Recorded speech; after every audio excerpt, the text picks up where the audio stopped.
wild week.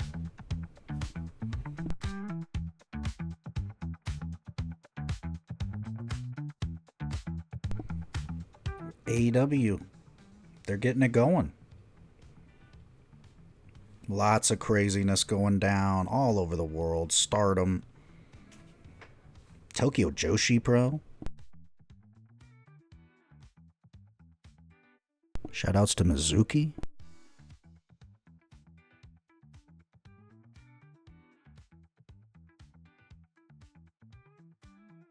And we have maybe on deck one of the biggest women's matches, at least in AEW, definitely in the recent memory, the potential Athena Mercedes showdown, but we'll get to that later.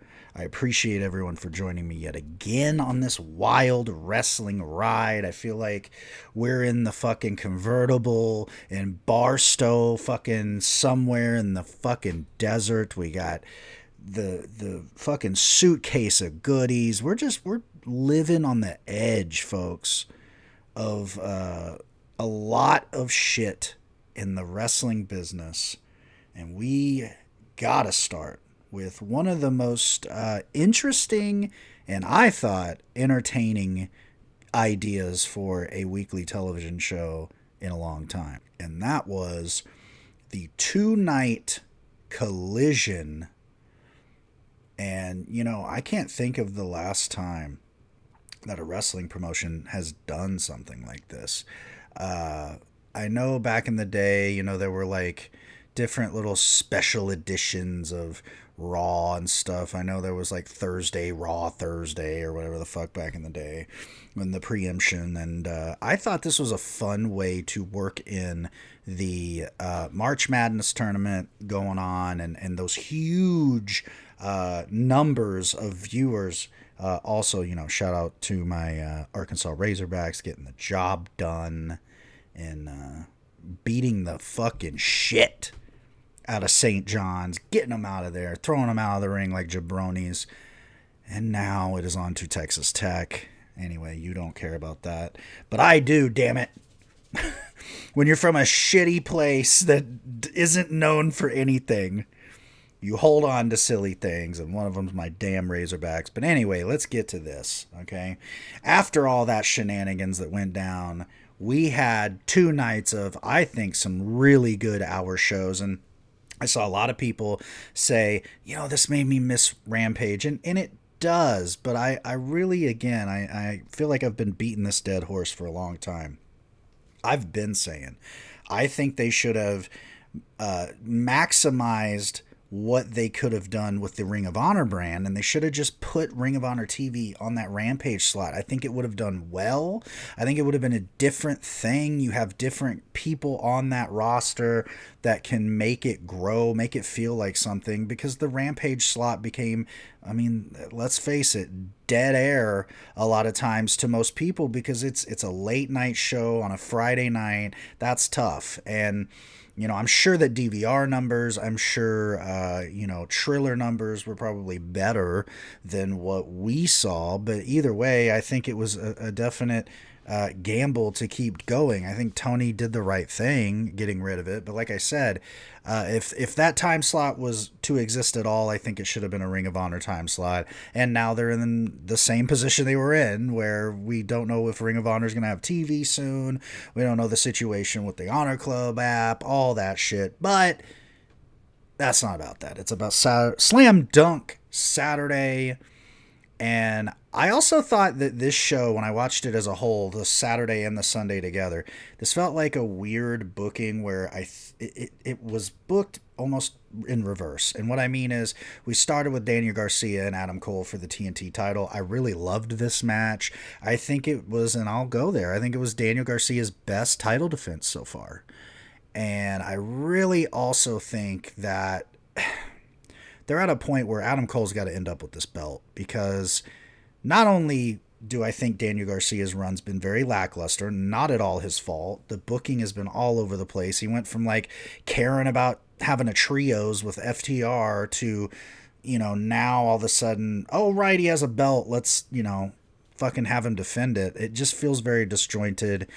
It definitely feels like a downgrade from Jack Perry, who really made that belt feel like something. I mean, he fucking challenged Bryan Danielson for the world championship as the TNT champion. So it's hard. I think Daniel's in a tough position where, he is a good worker. I don't know if he's, the most charismatic guy in the history of the world, but that's fine. They just don't put him in a position, I think, to maximize that for him. And either way, this match was very good. I am usually okay with the whole draw situation and all that. This felt weird. The time limit draw. It was a good match. Like I said, I think it was Daniel Garcia's best defense. I think Adam Cole's got to win the rubber match. I think he's got to win. And I think at Dynasty, you do an Iron Man, a 2 out of 3 falls. It'll be a great match. But Adam Cole's got to leave with that TNT belt. And I don't know if it's a heel turn or Garcia turns heel. He definitely was, planting seeds, looking like a deceitful little bastard when he got handed that belt, knowing that you basically just were about to get beat. So I liked it. It just felt bizarre, and it definitely felt bizarre that it was the opener as well. But, I loved the Max Caster Open Challenge where Hook literally tapped him out in a matter of seconds. I love this for Max Caster. If you're not going to get a push, you might as well be the job guy that's on TV every week. I think people forget that, right? Wrestling is 100% performative. It's not fucking real. So a lot of these people that get all bent out of shape about their push, maximize TV time first. That's what you got to figure out. Just like Harley Cameron, who had another solid promo. She is a star. She has been made now after that Mercedes situation. And it's utilizing your talent. And that's something that TK was not great at in the years previously. But now he's definitely doing a much better job. And another great example of that was Julia Hart, Queen Aminata 3 before the match. Serena Deeb's like, hey, Queen, you fucking listened to me last time you beat Julia Hart. You got that momentum, so you just stick with me. And Queen Aminata was like, whatever, bitch. Like, okay, let me listen to your old ass. And she went out and had another fucking banger with Julia Hart. Them together is money. They beat the shit out of each other. I mean, I feel like every time Julia Hart's been in the ring with Queen Aminata, she's left bloody. She left bloody again here. But either way, they have so much heart. And I'll say this, a lot of people shit on the women's division as a whole in AEW. They say, well, it's like a 3-star thing or whatever, right? Like, oh, well, the division's just Mercedes, Tony, and Mariah right now. And it's like, no. That you're not watching the show if you think that. It's Chris Statlander still. It's now Megan Bain, who we'll get to later. And it's Julia Hart. It's Queen Aminata. It's fucking Deonna Purrazzo. It's now, I guess, Serena Deeb. But either way, there are so many great women in this division. And even in the ones that are not great, because I will say, yeah, there were parts of this match that were very green, I guess, but they are green. And that's the beauty of the business. You want to watch these people evolve in front of your eyes. We're seeing that with Julia Hart and Queen Aminata. They had a fucking banger here. And Julia Hart gets the big win. And it leads us to that Serena Deeb, Queen Aminata feud that we are to get. I'm not the biggest fan of Serena Deeb, but I'm glad Queen Aminata is getting something to do on TV because she deserves it. She has been the standout so far of 2025 in terms of the young women in the company. She has excelled in every position. That Toni Storm match that, looked like it was positioned to be a comedy match where she was, dressed as Mariah May became a fucking banger because Queen Aminata showed up and was like, no, we're going to work. And I love that about her. I was a big fan of this, but I get it because Julia Hart needed a win here. This Hounds of Hell thing that they just started, I mean, both Buddy and Brody King have now lost to Okada for the Continental Championship. You need some momentum here, so her beating Queen in that third match is huge. And I loved the main event. I'm just a sucker, by the way, of random clusterfuck multi-man or woman tags, whatever. It can be a tag. I don't even need that. This could have been a 6-pack challenge here, and I would have loved it. Konosuke Takeshita and the Murder Machines against Powerhouse Hobbs, Mark Briscoe, and Rocky Azucar Romero, one of the greats of all time. This was fun.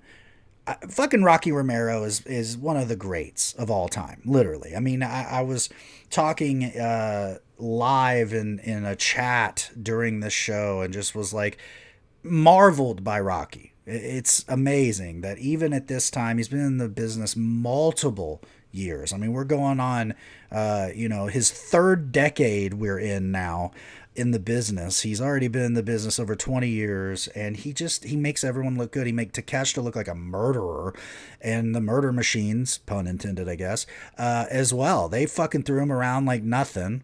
Mark Briscoe, I still will say, though, the most underrated guy in the fucking business today. He was there for everything.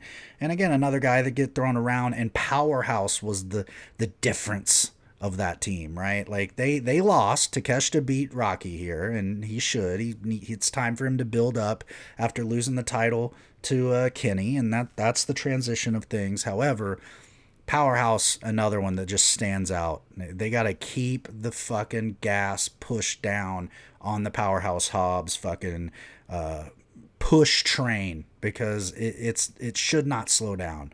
This guy's great. And then on Sunday, we had just as good of a show. We had a lot more promos. We had Okada cutting a promo, obviously Undisputed Kingdom. And I'll say this about Undisputed Kingdom.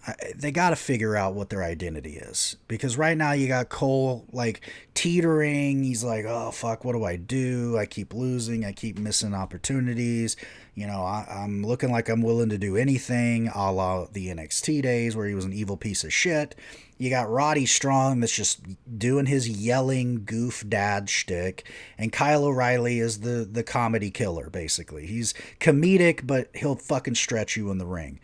Those together, to me, though, aren't working. So we got to, get to either a heel turn or something that galvanizes them as baby faces. Because right now, it just feels like the most mixed bag since the conglomerate. But that mixed bag worked for me. But we did start the show with Death Riders defending the World Trios titles against Top Flight and AR Fox. All I can say is, Death Riders were great here. They do retain the titles, but AR Fox got so over in this. He got so over in this match and the match with Ospreay on Dynamite, and I thought this was tremendous. AR Fox should... Another guy... Let's use him, Tony. Let's incorporate him in something. Somebody had a great idea, and I do believe it was my good friend that I've never really talked to, but I love his show, All Elite Wrap Up. Tim and Tom, I do believe that Tom was the man on that podcast last week to mention that, what if AR Fox joined Hurt Syndicate, right? I think it would work great as well. I would love that. I want something like that for AR. I want him to be involved in what's going on right now. Or even maybe get involved in this Max Caster shit in Bowens or something.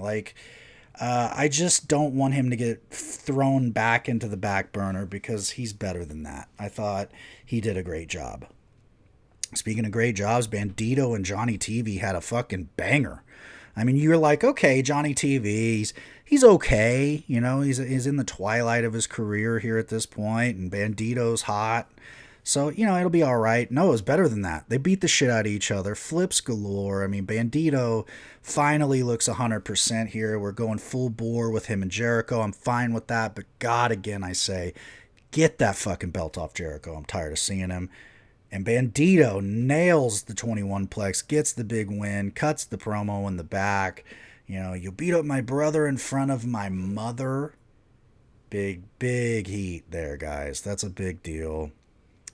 We got Harley Cameron winning a job match. And then immediately afterwards, going on commentary. But before that, we did actually have Don Callis and Kyle Fletcher in the most homoerotic promo I've ever heard in my life. And I'm not hating. I actually loved it. I thought it was the silliest shit I've ever heard in my life.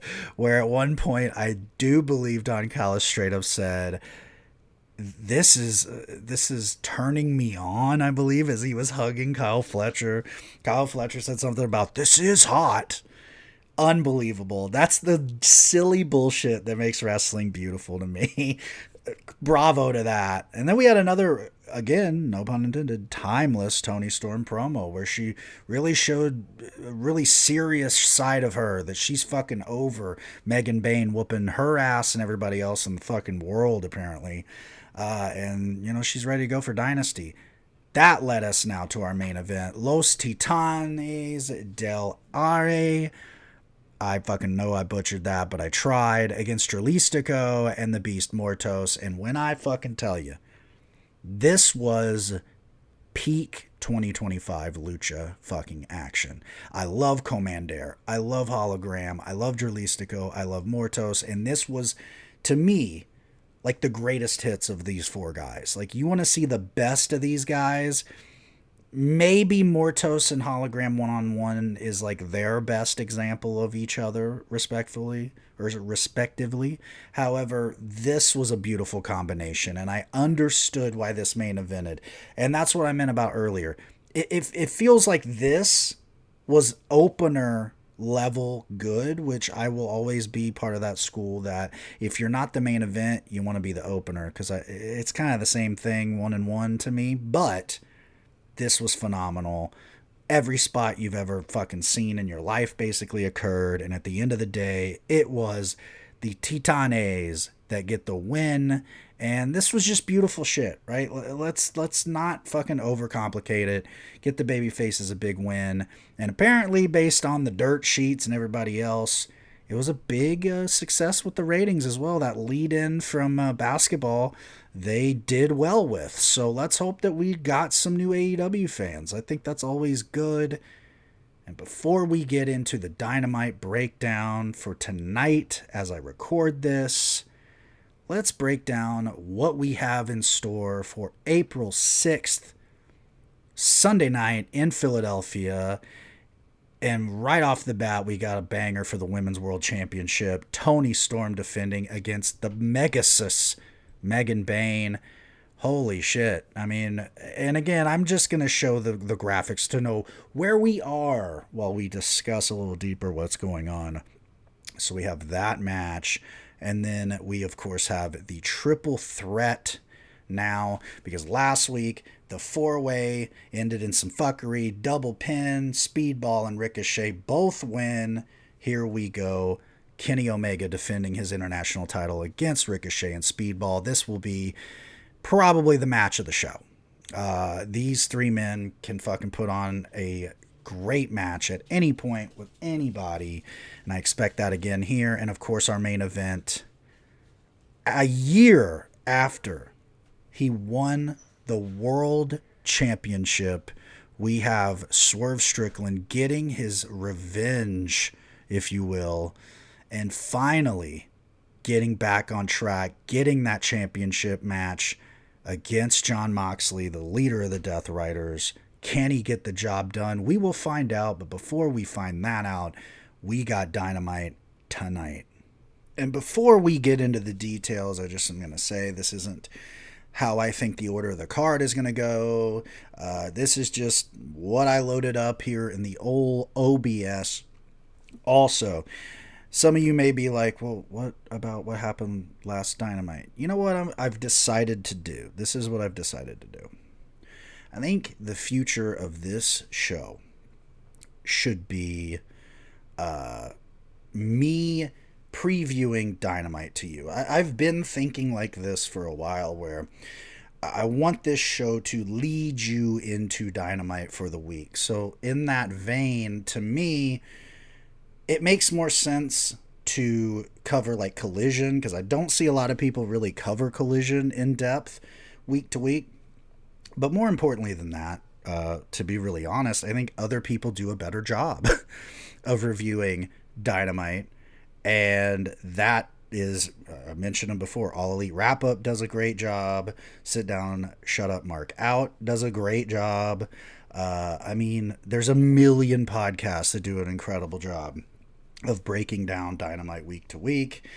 And yeah, to me, it's like, why should I, like, for one, why should I get like muddled in that already really, really good place of people that are talking about Dynamite and reviewing it and all that good stuff when I could do another lane here, right? This isn't like other podcasts. I hope. I try to make sure that isn't. And let's be the Collision fucking recap people, right? Like, let me fucking tell you about what went down on Saturday, Sunday, whatever's preempted, because I get it, right? People have lives. And I mean, I do too, contrary to some popular belief online. And I like Collision, man. I'm a mark for little shows. My favorite WCW show of all time was Thunder, okay?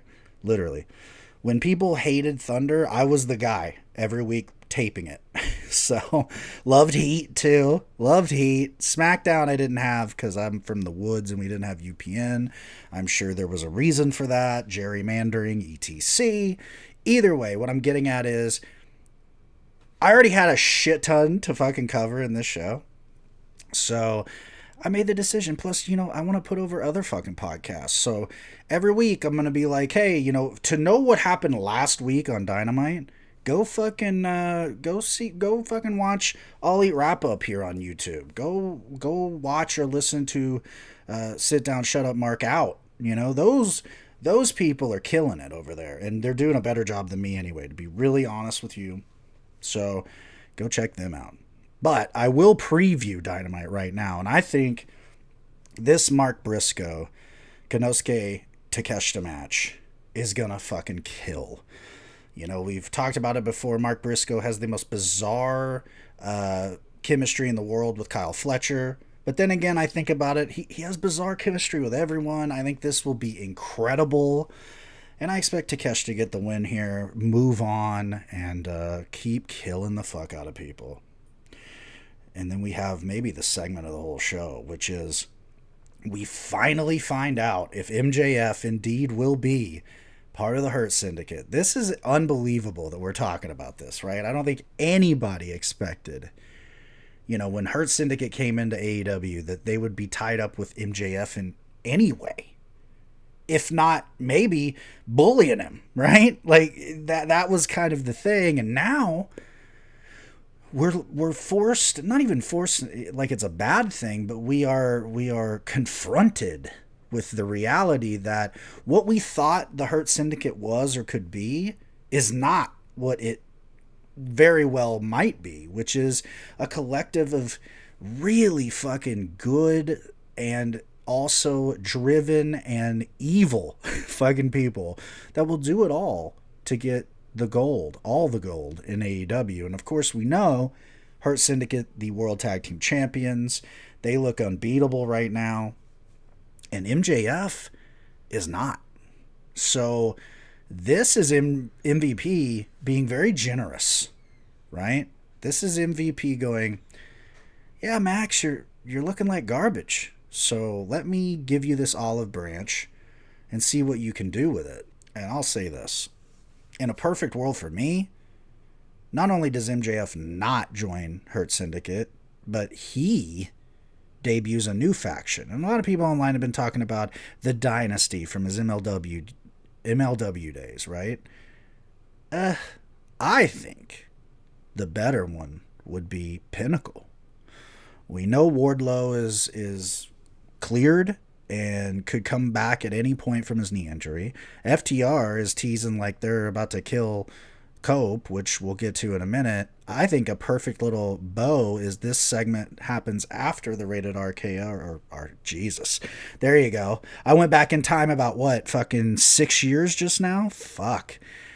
Rated FTR, their sit down should air first. And I mean, I guess I can just go into it. I think that they are going to be really like fucking mysterious, and maybe even as the All Elite Wrap Up guys call them, hair FTR and bald FTR. Hair might be like, oh, whoa, what? We like Cope, and bald's still mad at him. And then this segment happens and they come out with MJF and they're like, fuck yeah, we're heels again, which is what they need to do because they're not fucking doing shit as babyfaces. And why should they win all these matches if they're not moving the needle as babyfaces? That's my opinion. So that would be kind of cool. And then even maybe next week we see more Hurt Syndicate guys show up. That's what maybe I would do. That would help and sort of subsidize, if you will, your TV time every week with 2 over acts. I mean, hopefully Pinnacle gets over. You know what I mean? I think it could work though. I really do. And fuck, I just want fucking Wardlow on my TV. All right, that's it. Any reason for him to be on TV, I'm for. So that's where I'm at there. We got Kyle Fletcher against Brody King tonight, folks. Like, what the fuck? This is a pay-per-view match. Expected to be great. Both of these guys have been performing at high levels. But again, this is a weird booking when you really break it down because Brody King just came off a loss to Okada. I know he did the Max Caster gimmick, killed him or whatever. So he really needs to win here. Kyle Fletcher, though, this is his return match from the fucking cage match he had with Ospreay that everyone's talking about, so he really needs to win here. I have no idea where they go with this. I would assume Fletcher wins, and then I again get sad because you brought a Hounds of Hell gimmick together for what? That's my only bummer out of this. But then we get a Hoss fight. Powerhouse Hobbs against Mark Davis. This will be insanity. These two guys are high-level workers. They're not just big guys that aren't athletic. They will kill it. I expect Powerhouse to get the big win though because he fucking needs the win, and like I said, we need a fucking full Powerhouse push here. Mark Davis can lose. He's the goof right now of Don Callis' fucking family. He had a great showing in the 4-way, but that's enough for what that is. You know what I mean? Like, great, Mark. Now you can take another back seat to Powerhouse because he's the overact right now. Speaking of over, it doesn't get more over right now than Swerve Strickland. He will call out Jon Moxley tonight in St. Paul, Minnesota. Expect a great promo. I hope that we lead to a really strong storyline as well and make this thing feel even more important because I think it would be a great story for Swerve a year after his first world title to win his second. And I think that is what needs to happen here. Moxley, it's not even of his doing. I know people are like, well, he's really kind of been booking the Death Riders thing. Sure, but, it's not been great. And yet, he is their top guy in many ways. And so giving him that belt made sense off of Bryan Danielson. I think they needed to think about it, though. I don't know who. I don't know where, whatever, and I'm not fucking acting like I'm smart enough to do it. But it definitely has just been treading water. And even with the Cope thing that really kind of breathed new life in it, now that seems over. And we got to move to Swerve just ending this thing, one way or the other. He's got to leave Dynasty the champion. So I hope for, another great segment from Swerve. And if Moxley comes out and we have a one-on-one, that'd be even better. Kenny Omega, the international champion, will have a non-title match tonight against Blake Christian. I love Blake Christian. I've been high on him since I've seen him in GCW. That was the first place I saw him. He's a little shit heel. I love that they're going with that here on, it was Ring of Honor, now AEW. I expect this thing to exceed all expectations by most people because I think Blake can go, and I think Kenny is a great guy to wrestle if you're going to do the job to a star because he'll give you enough. Like he doesn't want to just go out there and squash people. I expect this to be a great showing, and I hope people really see from Blake Christian, a guy that can be invested in. Maybe not now, but definitely in the future. And I keep saying, keep him in Ring of Honor, make him a staple there full time. I think he would be a great contender against Commander for that TV title, even Lee Moriarty for the Pure title. I'm high on Blake Christian. And that leads us to the final match that I'm going to discuss, which is the women's tag match, Megan Bayne, Penelope Ford against Timeless Toni and Thunder Rosa. This tag team's very interesting when you consider that Tony Storm, I believe her very first AEW World Championship was because Thunder got injured, and it was the interim championship that she obviously would then go on to lose to Jamie Hayter. But yeah, there's a lot of history between these two. We'll see if they can coexist. I like that little wrinkle there on top of the big part of this story, which is Megan Bayne and the rise of Megan Bayne in AEW and what that means for the rest of the women's division in AEW. And she's attached herself to Penelope Ford. We're yet to see if that's like a permanent thing or that is an alliance out of convenience for Megan Bayne, perhaps. I expect this to be a good showing. Penelope has improved quite a bit from where she was before she came back. A lot of people are low on this Megan Bayne thing, and I get it. She's new. But another one like Blake Christian, I've been watching her in GCW for a while. She is the goods. She's been killing all the guys over there, by the way. It's not just that she's like good against women. She literally has had to, I think, probably limit herself in a lot of ways so far and sort of refocus to not just be in the mode of throwing these guys through fucking doors all over the place. That's what she's been doing. So I wasn't surprised she came in the AEW and really excelled because she's not, you know, just in a developmental center wrestling other women. She's wrestling everybody. So I'm very glad to see this, and I expect this to be a fucking great match. And that is fucking what I got. I'm trying to think of anything else to talk about. I mean, WWE's WWEing. They're you know, doing their same thing. You know, I know last week I had a whole WWE segment, and I thought about it.